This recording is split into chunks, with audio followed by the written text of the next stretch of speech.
ကဲကျွန်တော်တို့ပရိသတ်အားလုံးပဲမင်္ဂလာပါခင်ဗျာဒီနေ့မှာတော့ကျွန်တော်တို့ရောတတိနဲ့တက်လာတယ်ဗာလဲဆိုတော့ကျွန်တော် market carry ပေါ့နော်ကျွန်တော်တို့ရဲ့ဒန်ဝင်ကစားသမားကွင်းလယ်ကစားသမားဟော်မိုက်ကယ်ကာရီအနေနဲ့ကျွန်တော်တို့ရဲ့ United အသင်းရဲ့နီးပြအဖြစ်ကင်တွယ်သွားမယ်ဆိုပြီးတော့သိရပါတော့လက်ကျန်ရသည်ဝက်ကိုအဲ့တော့ကျွန်တော်တို့အနေနဲ့မိုက်ကယ်ကာရီကိုဘယ်လောက်ထိဆက်ပြီးယုံကြည်နိုင်မလဲပေါ့အသင်းအနေနဲ့ရောဘယ်လောက်ထိပတ်မိုးသွားမလဲအသင်းတော့ထုံးစံတိုင်းပတ်မိုးဖို့တဲ့ဆိုင်နီးပြစီရဘာတွေမျောလင့်လဲဆိုပုံစံမျိုးပဲရှိရပေါ့နော်လက်ရှိနေထားမှာတော့ချန်ပီယံလိဝင်တနေရအတွက်ပဲဒီကဥတီပြီးတော့ရှောင်းမဲ့အတွက်ကျွန်တော်တို့မိုက်ကယ်ကာရီကပေါ့နော်ကျွန်တော် United အသင်းကိုချန်ပီယံလိဝင်တနေရရအောင်ဆောင်းဆောင်ပေးနိုင်တယ်လို့ယုံကြည်တဲ့အတွက်အသင်းဘက်ကနေပြီးတော့နီးပြရာတို့ပေးခဲ့တယ်ဆိုပြီးတော့သိရတယ်အဲ့တော့ကျွန်တော်တို့မိုက်ကယ်ကာရီရဲ့ကစားကွက်မှာရောပေါ့နော်လက်ရှိနေတဲ့ကစားသမားတွေအံဝင်ပါမလားဆိုတဲ့စကားလေး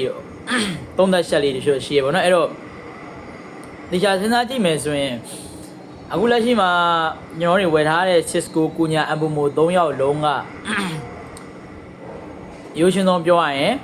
အမိုရင်အတွက်ဝယ်ထားတာအမိုရင်ရဲ့ကစားကွက်အတွက်ဝယ်ထားတာဖြစ်တဲ့အတွက်ဒီကစားကွက်မှာကျွန်တော်တို့လာမဲ့ကစားကွက်တွေတော်တော်များတော့ကျွန်တော်တို့မြင်နေ433တောင်မှ4321 4321တော့မသွားတော့ဘူးเนาะဒီကတော့433သွားမယ်4231သွားမယ်4123သွားမယ်ပေါ့ဒီကစားကွက်တွေနဲ့ပဲဒီကလုံးမယ်လို့တော့မြင်မိတယ်ဒီကဒီအားလုံးရဲ့ထင်မြင်ချက်တွေရဆိုရင်တော့ကျွန်တော်တို့ Cisco လေးအနေနဲ့ Michael Carey ရဲ့လက်ထက်မှာကျွန်တော်တို့ပို့ပြီးတော့ကောင်းလာနိုင်တယ်ဂိုးတွေပို့သွင်းလာနိုင်တယ်ဆိုပြီးတော့ထင်မြင်ချက်တွေပေးထားတယ်ဆိုပေမဲ့လည်း Michael Carey အနေနဲ့ပထမဆုံးကန်ရမယ့်ပွဲက Man City ဒါပြင် Arsenal ကျွန်တော်တို့အသင်းကြီးနဲ့တွေ့ရမယ့်တစ်ခိုက်တက်မှာ United တို့ဘယ်လောက်ထိအမှတ်တွေစုဆောင်းသွားနိုင်အောင်မလဲပေါ့ဒီကတော့အဲ့ဒီချက်ပဲကျွန်တော်တို့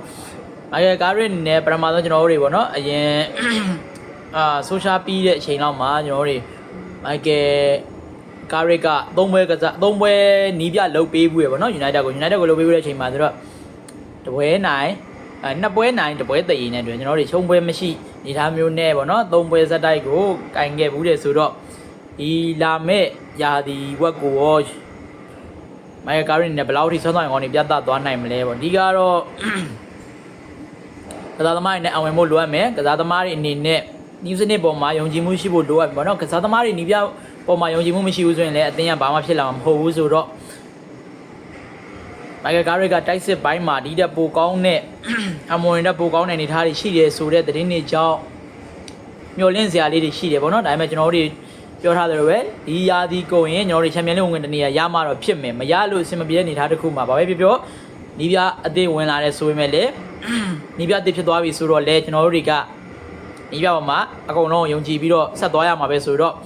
လက်ရှိနေထားမှာတော့ Michael Carey အနေနဲ့လာမဲ့မန်စီးနဲ့ပေါ်မှာဘယ်လိုမျိုးဆောင်းဆောင်အောင်လည်းပြသနိုင်မလဲဆိုတော့စောင့်ကြည့်ရမယ်ကျေးဇူးများတင်ပါခင်ဗျဒါလေးလာပြောပြပါကျွန်တော် YouTube channel ဖြစ်တဲ့ United Speaker ဆိုတဲ့အကောင့်လေးကိုလည်း subscribe လုပ်သွားဖို့မြတ်တာရခင်ဗျာ